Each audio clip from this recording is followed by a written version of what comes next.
Oh, sir. Okay, sir. So I hope I will finish off in this one. Yeah, yeah, yeah. Sorry, I'm taking more time. I'm No, no, going no, in the no. Fine, flow. sir. Fine, sir. Yeah. So ఈయన ఇంద్రుడికి లెక్కలు చాలా ఉన్నాయి sir. ఒకటి ఈయన పడగొట్టాలి. 2 ఆ మార్గం clear చేయాలి. తన డ్యూటీ అది. రాముడి చరిత్రలో ఓన్లీ ప్యూర్ క్యారెక్టర్స్ మోక్షం ఉన్న వాళ్ళే రావాలి. లేదంటే రాక్షసులు రావాలి. Who will ready to finish off. ఈయన అటు ఇటు కానివాడు కాబట్టి ఈయన పోగొట్టాలన్నమాట. ఇంద్రుడైనా ఎప్పుడైనా సరే కేవలం ఒక పని కోసం ఇప్పుడు దిగడు. అది వేస్ట్ ఆఫ్ ఎనర్జీ అనమాట. రాముడైనా కానీ రావణాసుని చంపడం కోసం రాలా. దాంతోపాటు 100 పనులు చేయడానికి వచ్చాడనమాట. దైవిక శక్తి ఎప్పుడు, లేదంటే ఇప్పుడున్నా కానీ ఏదో గల్ఫ్లో యుద్ధం జరిగిందని అనుకో, ఏదో ఒక ఇరాన్కి అమెరికా కోసం మాత్రం యుద్ధం జరగదు. దానివల్ల రకరకాల దేశాలు, రకరకాల ప్రజలు, రకరకాల అనుభవించాలి. కొంతమంది డెవలప్ అవ్వాలి, కొంతమంది పోవాలి. ఇట్లా ఉంటేనే యూనివర్స్లో ఒక పని జరుగుతుంది అనమాట. అట్లాగే మన జీవితంలో కూడా ఏదో చిన్న సంఘటన జరిగింది అంటే, అరే పిచ్చోడా, అది ఒక కారణమే. దీని వెనకాల 100 లెక్కలు ఉన్నాయి. అందులో నీ ఒక పాత్ర అన్నమాట. అందువల్ల అన్నీ నేనే చేశాను సంతోషపడటం, లేదంటే అన్నిటికీ దుఃఖం నేనే అని అనుకోవడం కూడా తప్పనమాట. మనం ఒక ఒక క్యాలిక్యులేషన్‌లో ఒక చిన్న పార్ట్, ఒక పజిల్. అది నువ్వు ఉన్నా లేకపోయినా గానీ ఆ లెక్కలన్నీ సరిపోవాలన్నమాట.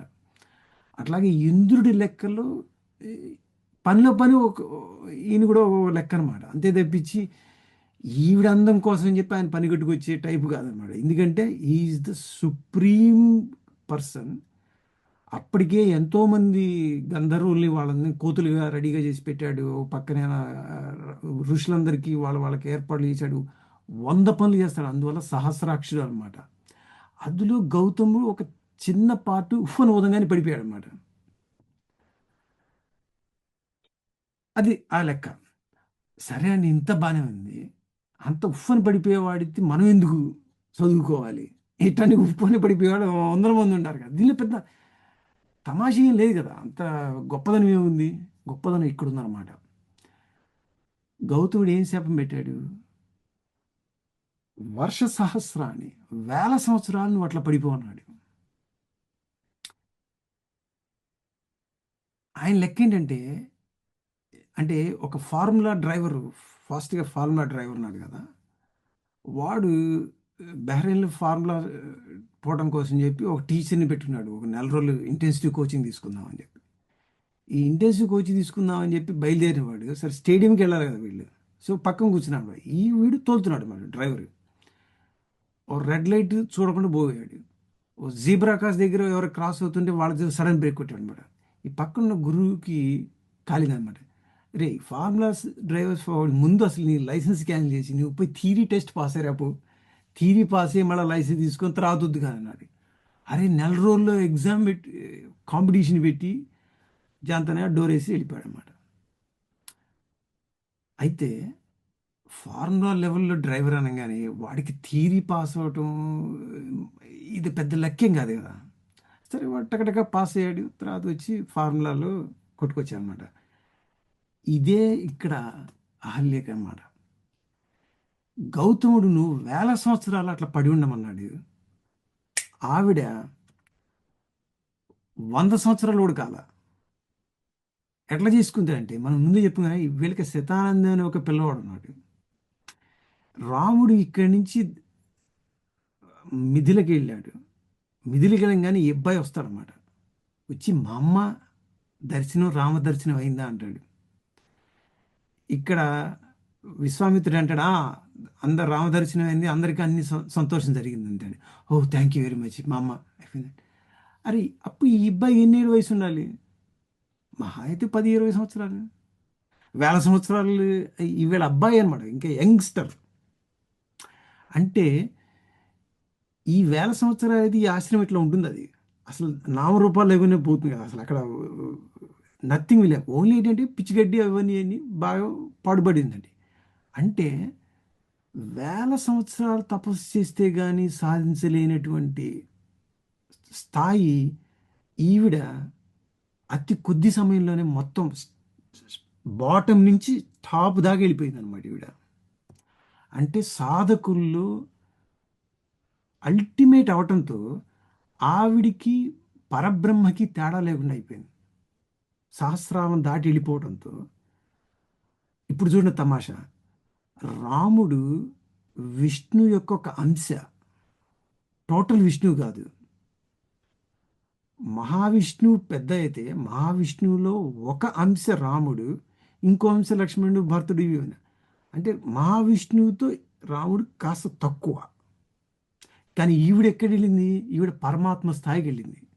అందువల్ల ముందు రాముడికి దండం పెట్టాడు కాళ్ళకి. అమ్మో, యు ఆర్ సీనియర్ మోస్ట్. ఎందుకంటే you reach to top level. మర్యాదకు ఆవిడ ఏం చేసింది? ఆతిథ్యం కోసం రాముడికి, ఎందుకంటే లౌకిక విషయాల కోసం చెప్పి రాముడికి దండం పెట్టింది. వీళ్ళిద్దరి మధ్య ఈ ఈ గౌతముడి సరే ఆవిడేదో పోయింది అని చెప్పి నేను రెండో పెళ్లి చేసుకొని మూడో బ్యాచ్ ఈయనే నడపల. ఈయన హిమాలయాలకు వెళ్ళి ఈయన అదే స్థాయిలో తపస్సు చేశాడనమాట. ఎందుకంటే తప్పు అర్థం చేసుకున్నాడు. అరే, మన శాపం పెట్టగానే మన ఎనర్జీ మొత్తం పోయింది, మనం ఈ రాగద్వేషాల్లో పడ్డామని చెప్పి ఈయన వెళ్ళి ఈయన తపస్సు చేసుకొని వచ్చాడనమాట. అందువల్ల రామదర్శనం వీళ్ళిద్దరికీ జరిగింది. అందువల్ల ఇక వీళ్ళకి చరిత్ర లేదు, వీళ్ళు డిసప్పేర్ అయిపోయారు మొత్తం రామాయణంలో. అందువల్ల ఈ కథకి ప్రాముఖ్యత ఎక్కువైపోయింది. అరే, తప్పు జరిగి కింద పడ్డవాడు అతి కొద్ది సమయంలో ఎవరు సాధించలేని హైట్స్కి వెళ్ళిపోయారు. విశ్వామిత్రుడు ఇదే చేయడానికి కొన్ని జన్మలు పట్టింది ఆయనకి. మేనకతో కాసేపు తిరిగాడు, మళ్ళీ వచ్చాడు, మళ్ళీ ఇంకోసారి ఇంద్రుడు పడగొట్టాడు, మళ్ళీ వెళ్ళాడు, తూర్పున వెళ్ళాడు, మళ్ళీ దక్షిణ వెళ్ళాడు, పరమటి వెళ్ళాడు. ఎన్నిసార్లు ట్రై చేసి పడిపోయాడు లెక్కలేదు విశ్వామిత్రుడికి. ఈవిడ ఒకే ఒక్కసారి కాలు జరిగింది, టోటల్ కంప్లీట్. అంటే విశ్వామిత్రుడి స్థాయినే దాటిపోయింది అనమాట. So single mistake completely revolutionized. So it is not the mistake happen, how you reset your life and how much effort you put. That stood Gautami and Ahalya to a top level where Rama has to come and bow down to her.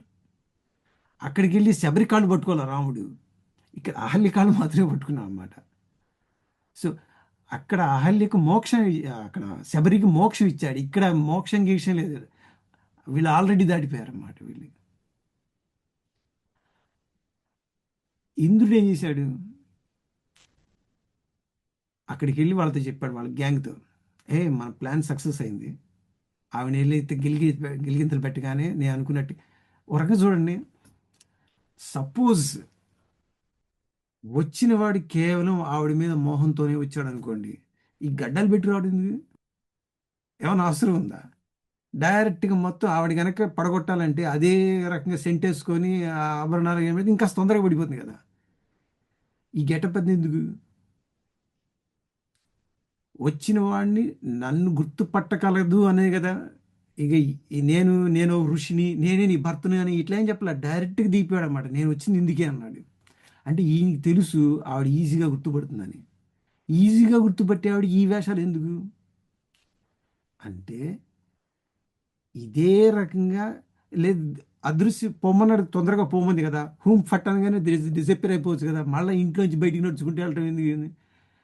ఏదో రకంగా ఆయన కళ్ళల్లో పడాలి, పడితేనే కసి రేగుతుంది ఆయనకి, కసి రేగితేనే శాపం పెడతాడు, శాపం పెడితేనే ఉన్న ఎనర్జీ మొత్తం డ్రైనేజీలో పోతుంది అనమాట.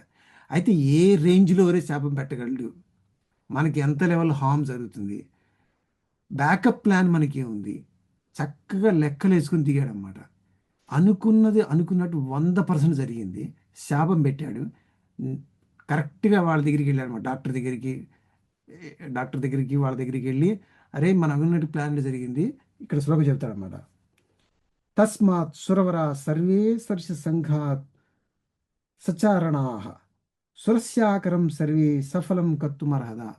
నేను మీ అందరి కోసం నేను చేశాను, నా టెస్టికల్స్ ఇట్ట పడిపోయినాయి, మీరే ఏదో ఒకటి ఏర్పాటు చేయాలి. ఏదో రకమైనా కానీ వాళ్ళందరి ఆ దేవతల యొక్క అందరి ప్రయోజనం కోసం చేశాడన్నమాట. తనదులో ఏమన్నా ఎలిమెంట్ ఉండే ఉండొచ్చు, పనిలో పని గోవింద. కానీ దానికంటే కూడా క్యాలిక్యులేషన్స్ చాలా ఉన్నాయన్నమాట ఈయనకి. ఎందుకంటే ఈయన కూడా మాయ యొక్క టాప్ లెవెల్లో ఉన్నా కానీ మాయలో లోబడేవాడు కాబట్టి ఒక దెబ్బ పడినా పడి ఉండొచ్చు ఓ రకంగా. అయితే దాన్ని కాంపెన్సేట్ చేసేటు ఎట్లా అని లెక్కలు వేసుకున్నాడే కానీ ఈ చెత్త గొడవ అంతా ఎందుకు అసలు? మనం పరమాత్మ స్థాయిలో వెళ్ళాలి కానీ ఈ అనే లక్షణం లేదు. అక్కడే మనిషికి దేవతకి తేడా వస్తుంది అనమాట. మనిషిగా పుట్టడం వాడికి పరమాత్మ స్థాయికి వెళ్ళే అవకాశం ఉంది. దేవత అనే వాడికి ఆ స్థాయి లేదు. నువ్వు కావాలంటే నువ్వు మళ్ళీ మనిషిగా వచ్చి నువ్వు మళ్ళీ వర్క్ చేసుకొని పైకి వెళ్ళాల్సింది. కానీ ఈవిడికి వచ్చిన థాట్ ఇంద్రుడికి రాల. ఇంద్రుడు ఇప్పుడు లెక్కలు వేసుకునేది ఏంటంటే ఏం ప్రాబ్లం జరుగుతుంది, మనం ఎట్లా కాంపెన్సేట్ చేసేసుకోవాలి, మనం ఎట్లా తప్పించుకోవాలి. ఇంకెవడన్నా ముని ఎవడన్నా మొదలు పెట్టాడా ఇంకో బిజినెస్, వాడి బొక్కలు ఏమిటి, మనం వాడిని ఎట్లా కాళ్ళు లాగాలి అనే లెక్కలే తప్పించి అరే ఈ ఎన్నాళ్ళు ఈ పిచ్చి గొడవ చత్ అనే స్థాయి ఇంద్రుడికి లేదు.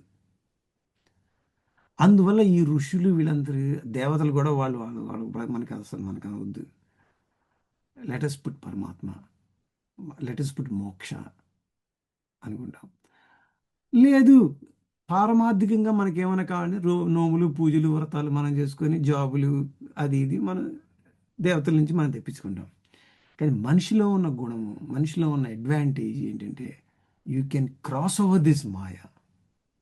But in any other levels it is impossible. ఓ గొర్రెని తీసుకొచ్చి దానికి మన ముందు ఎంత వేదాంతం చెప్పినా కానీ అది మాయలో బలీయంగా ఇరుక్కుపోవడంతో తన ఎవరు అనేది తనకే తెలియదు. కాబట్టి పశువుల్లో కానీ మిగతా కానీ అవకాశం లేదు.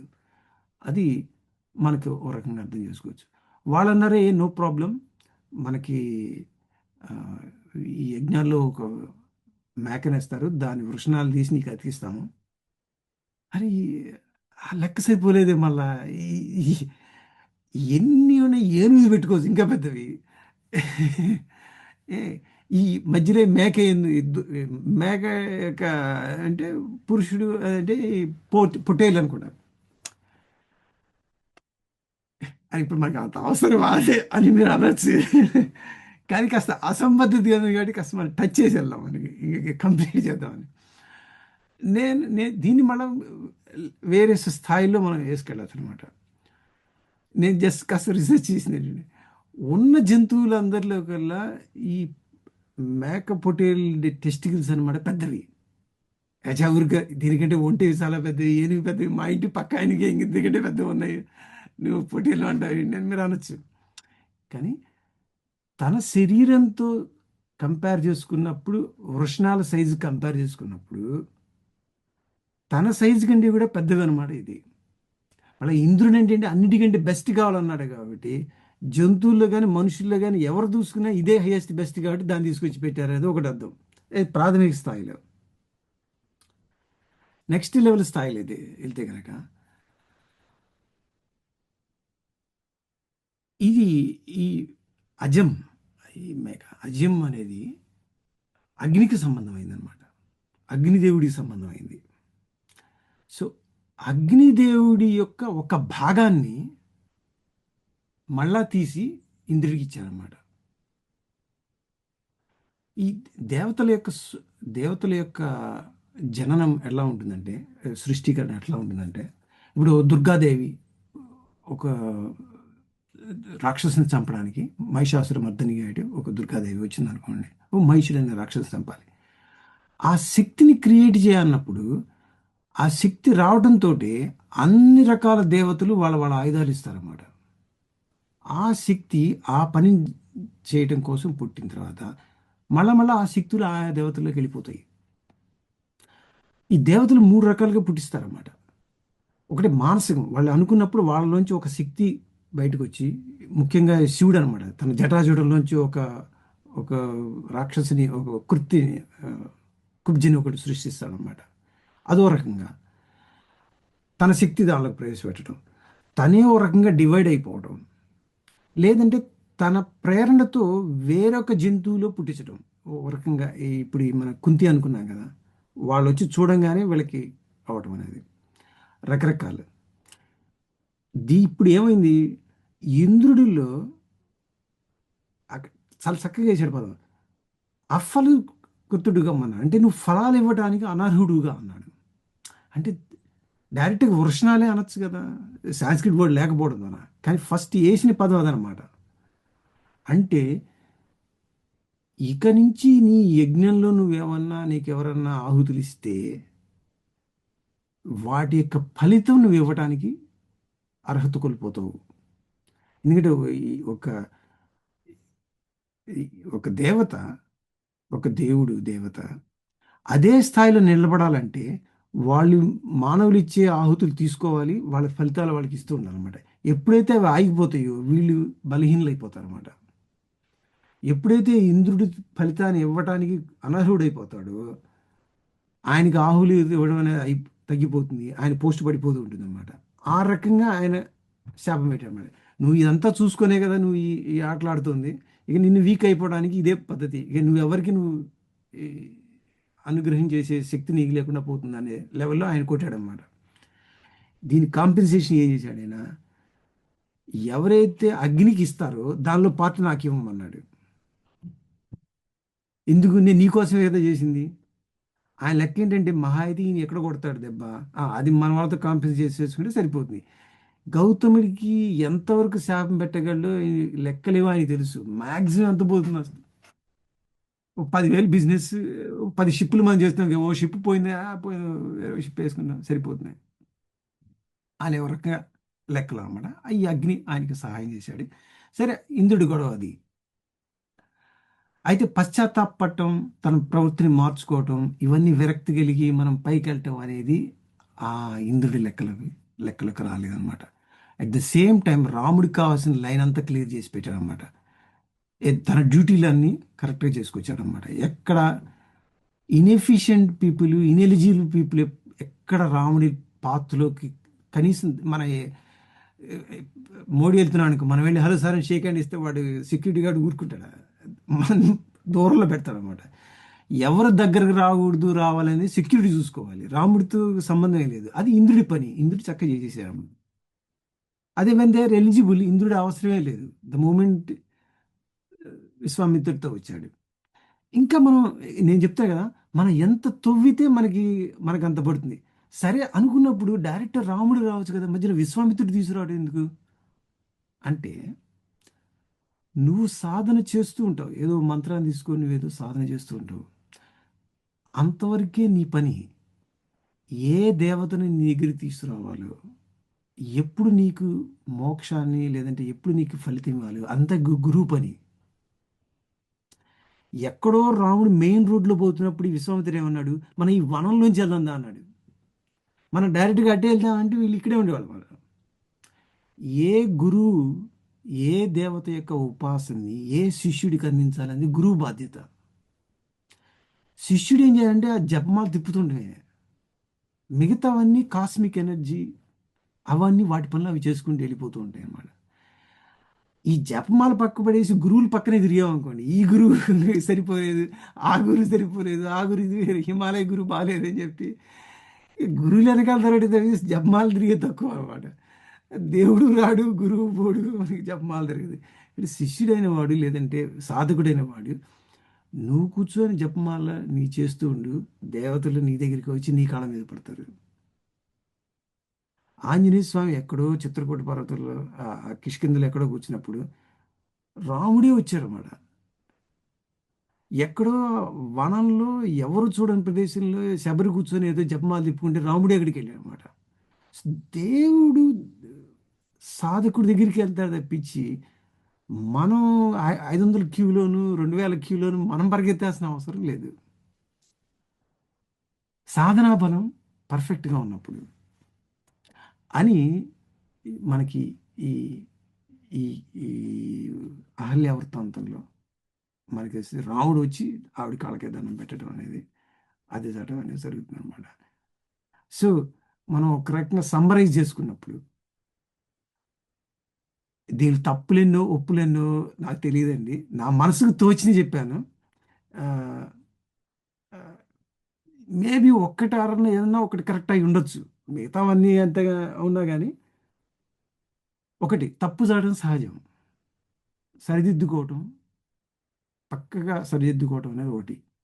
మన కోసమే కష్టపడటానికి దేవుళ్ళు కూర్చున్నారు, మిగతా వాళ్ళు కూర్చున్నారు అనేది నవ్వులాట. వాళ్ళకి ఎన్నో లెక్కలు ఉంటాయి, ఆ లెక్కలు నువ్వు ఒకడివి.